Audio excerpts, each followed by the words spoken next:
If you're a company based in Guildford and looking for different digital marketing strategies in 2026 to grow your customers or to generate more inquiries, should you be teaming up with a local SEO agency that's based in Guildford?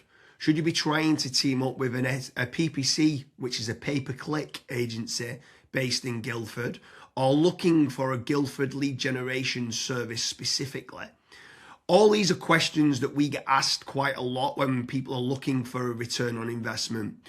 But Kazra, before people get started on what digital marketing strategies work best in the Guildford area, what bit of advice would you give to business owners and entrepreneurs? So the biggest piece of advice that I would give to Guildford-based business owners would be set up some KPIs before spending any money on digital marketing. You want to know exactly how much money you're spending per campaign or per channel. Maybe you're spending money on Facebook and YouTube, or Facebook and social media.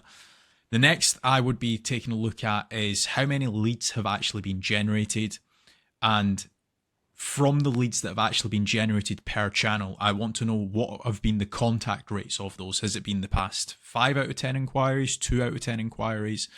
And then from the contacted leads, I want to know how many of those have actually turned into paying customers for my company. Once you have those figures in place, digital marketing is just a lot more fun. It's a lot more predictable. So James, take it away with the first digital marketing strategy that you would recommend for a Guildford-based business. So step number one for me has got to be branding, or brand SEO, and making certain that you're looking good online, you've got a strong reputation. I think everything needs to start, the foundations need to start with a positive kind of brand SERP of who you are and what you do. So a SERP stands for Search Engine Results Page, and getting that branding right across the board then can lead on to other things of what you can be doing. It will improve your conversion rate on paid ads or social media. Any leads that you get in, the conversion rate would be good. If at the 11th hour, they're going to decide who you're going to go with, branding, I think, becomes very, very important. So I'd say that's the first thing that people need to get right for all digital marketing strategies. My next strategy is going to be AI visibility. I feel like more and more companies are actually looking into this. So what does ChatGPT, Claude, Gemini, Grok, Perplexity say about your brand or about your business? Is it a positive thing or is it a negative thing? And also trying to figure out what it says about your competitors as well. And obviously trying to improve that's really important. Some people call it AI SEO, some people call it GEO, some people call it LLM optimization. But this is going to be a big thing in 2026 and also in the years to come as well. Yeah, I think that's a huge strategy that people need to be looking at with regards to artificial intelligence. More and more people are obviously using AI. The next one for me is filling in the form at FatRank or Promo SEO, which do a commission-based lead generation service for UK companies looking to grow. I think it's important to be looking at your own digital marketing efforts to generate your own leads, but also if you can use some freelancers and outsource some as well, you've got that diversification of leads. So head on over to fatrank.com, fill in the form and see whether they can help you with a no-risk supply of inquiries. Promise you'll also do a very similar performance-based lead generation service as well that you might want to fill in the form with there, and just double check whether you can go and get a third-party lead generation company to top up and start generating you some leads for your business to grow in 2026. Yeah, and then next on the list is Google Business Profiles, so Google Map listings. This is like local SEO where you basically just try and get more reviews. You build out your Google Business Profile in your local area. Now, there's pros and cons to this. I think the biggest pro is that once it is actually ranking, you're going to be consistently generating leads. However, to get from nowhere, like let's say you do not have a Google Maps listing at all, to get it ranking to position number 1, the issue you've got with that is there might be, let's say, a 60 or 100 review deficit.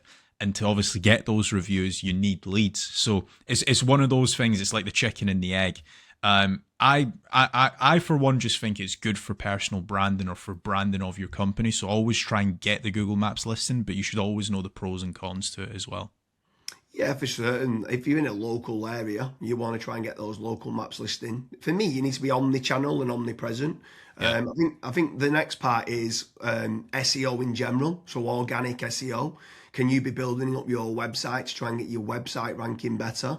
If you are in local area, you might want to do your service with the area of where you cover. So like plumbing in Manchester, create a page for that. Hopefully then share that on the Google business profile of what you mentioned.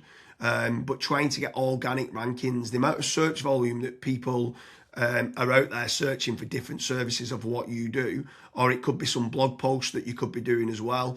There's different strategies on there that you can be doing, but ideally you want good quality content, build up topical authority, and try and get some third-party backlinks to power up the site to get those organic SEO rankings. I think that's another big part that you need to be doing as part of your digital marketing strategies in 2026. Yeah, and then the next one, which kind of ties back to what you were saying before, James, is obviously organic social media. Now, organic social media, I think it's more of a numbers game. So try to create good content that your audience would actually view. Like I see this time and time again where I look at brands and they've just published maybe 4 or 5 posts on their Instagram profile and they've not been active for 3 years, right? That's not going to drive you sales. But if you can do how-tos, if you can do guides, maybe you can do before and afters, right? If you can do content like that, that way people will see you on socials and they will actually click to actually figure out more about you, fill in the contact form. The caveat to organic social media, yes, it's free to do. It's not like PPC, for example, but it is very much a numbers game. So you want to be consistently uploading, maybe not every day, but at least 3 or 4 times a week.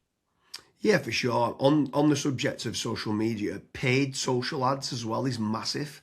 I'm a massive advocate of the kind of the dollar a day strategy of what people talk about. So if you are going to be taking the time to be posting every day, like you mentioned there, for organic social media, just spending a few pounds on those posts and boosting it. So getting case studies, any awards that you've won as well for reputation, and starting boosting that. You can also be running retargeting ads. So if anyone's clicked through to your website, you can be running retargeting, which is paid social as well. Different places like Meta, so whether that's Facebook and Instagram, you've got Twitter, you've got YouTube, you can be running Pinterest, you can even run in places like Reddit as well for paid ads. And I think paid social media is still an untapped market for digital marketing strategies. Yeah. The next one is it's probably a love-hate relationship. It's PPC, right? Google AdWords or doing it on Bing, wherever. That's basically the sponsored results. So if you search for a service, it's above local SEO. Now, I have spoken, and both myself and James, we've both spoken to so many business owners that are either they've spent 10, 15, 20,000 pound on it, and they've not had a single result, or they might have had a few leads and it's just not been of quality. Or you've got other guys that have spent hundreds of thousands on it and they're like, it's the best thing that's ever happened to my business. Now, the reason why people are either they absolutely love it or they absolutely hate it is probably down to how it's been set up. Like there's so many different nuances to PPC. Like for example, having a really proactive negative keyword list, making certain that you have a set of banned IPs. Like, for example, your competitors could be clicking on your ads and that's deemed as what's called click fraud. Making certain that you've got a high converting landing page, making certain that you KPI your sales team.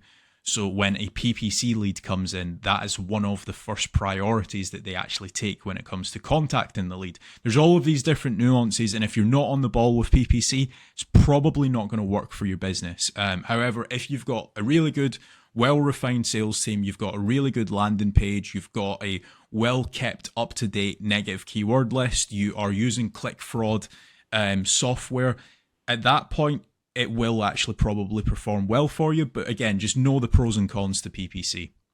Yeah, for sure. There's certainly pros and cons. There's benefits of using it to get instant leads, but like you said, the amount of people that we speak to that have burnt a lot of budget and not had the inquiries and stuff that's come through as part of the digital marketing is pretty scary. While we're on the subject of paid, obviously we spoke about paid social ads, and now you've spoke there about PPC with Google or Bing. I'm going to throw in the mix paid ads on AI platforms. It's not fully rolled out as we're doing this video, but I know that ChatGPT are looking to try and roll out ChatGPT ads. Claude, Perplexity, other kind of LLMs might start rolling it out in 2026. I think if you're one of the early adopters and innovators to get on there, I think you could be getting cheap leads or cheap contact form submissions. So it's something to look out for of doing paid AI listings and ads. I think that could be something to look out for in 2026. Next on the list, and this is a little bit out of control. You do obviously have like forums that you can get your brand mentioned in, like for example Reddit and Quora. That very much comes down to the after fact, like where are your customers that you've been dealing with previously, are they actually raving and shouting about you? If they are, then that's a very good resource of getting other people recommending you. So if you can get that, again, it's a little bit out of your control, but asking for reviews, asking for them to recommend you to friends, to people, that can obviously generate you a decent amount of leads and inquiries as well. Yeah, for sure. And the add-on benefits to places like Reddit is that it's getting cited so much now in the AI overviews.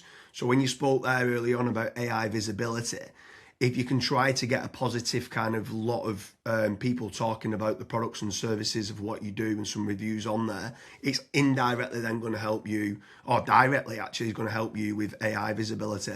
And then the last one for me is tradesman websites. So like Check a Trade, Bark, or teaming up with a third party lead generation company. Something I would say with all of these practices, Kazza touched on earlier about making certain that you understand your KPIs and your ROAS, return on ad spend. I think it's very important for business owners that are doing any sort of digital marketing to be tracking how much time and effort's being put into, let's say, running organic social media or running paid ads. Everything should have KPIs put in place. And this is exactly the same then with tradesman websites like Check a Trade, Bark, Rated People, My Builder. These could all be amazing platforms to generate leads that could get you a positive return on investment. And if you do, you should continue to be using those platforms. There's certain lead generation companies out there as well that could generate you quite a lot of leads. They could be using organic SEO or PPC or social media ads to generate you those leads. But if they are getting you a positive return on investment, again, I'm all for it as part of your digital marketing strategies. But I just want to repeat one more time with regards to FatRank and Promo SEO. They do lead generation and they guarantee a return on investment. It's a commission-based lead generation service or performance-based lead generation service. So make sure you head on over there, fill in the form. That could just be one part of generating leads of many. You should be trying to generate your own. You should never have a single point of failure, and you should be trying to get that diversification. But make sure you head on over to Promo SEO or FatRank lead generation service as part of your digital marketing efforts in 2026. Thank you very much, Kazra.